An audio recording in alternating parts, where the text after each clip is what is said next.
Na, kaip išsimiegoja, nieks neskriaudė, naktis rami buvo. Sveiki, labas rytas, kągi, kamuolys, kaip matau, jau išsimiegoja, žvalus ir pasiruošęs žygiui. Iš tikrųjų reikia skubėti, dar laukia 67 miestai ir miesteliai, bemaž 2500 km. Na, o čia šalia manęs jau yra pirmasis kamuolio įžaidėjas Povilas Mačiulis. Sakykit, kaip jaučiatės pirmasis šį rytą paėmęs kamuolį į rankas, paimsiantis? Na, labai atsakingas momentas, jeigu pirmasis, tai reikia tikėtis, kad ne paskutinis. Tai reikia kažkam tiesiog perduoti kamuolį. Misija labai svarbi. Be galo svarbi, tai aš manau, kad mes negaištam ir pradedam ją. Povilas Mačiulis, Kauno vicemeras, jau pasiekė Kauno savivaldybę.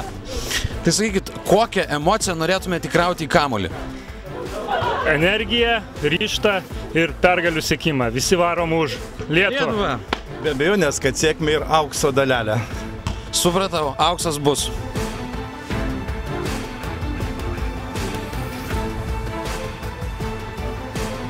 Mes vis dar esame Kaune ir šiuo metu varom už Lietuvą karavanas eina per Aleksoto tiltą, Aleksoto kalnų į viršų, o tai bus sudėtinga, ir iki pat paskutinės kamuolio stotelės, kur jisai vėl atsiguls saldaus poilsio ir miegelio. Varom už Lietuvą. Labai įdomu, ar kirpėjas taip pat mėgsta krepšinį? Ar mėgstat krepšinį? Labai. Kaunui šiandien išties didelė diena, nes karavanas varom už Lietuvą juda būtent šio miesto gatvėmis. O jūsų Jokūbas kelių mėnesių pradės mušti kamuolį. Aš žinau, kad kai jisai gimė, tai pasiūlė jam kontraktą, nes taip galingai šauniai gimė, šaunuolis. Tai sakyk dabar man, ar mėgsti krepšinį, ką? Man atrodo, mėgsta. Nevaryk iš Lietuvos, nevaryk ant Lietuvos, varyk už Lietuvą!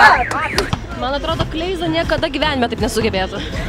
Manau, kad kai jisai turės vaikų, jis tikrai sugebės.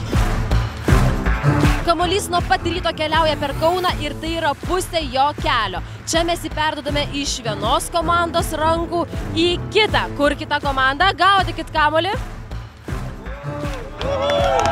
Mes visi varom už Lietuvą! O jūs stebėkite kamuolio kelionę kitame reportaže. Iki!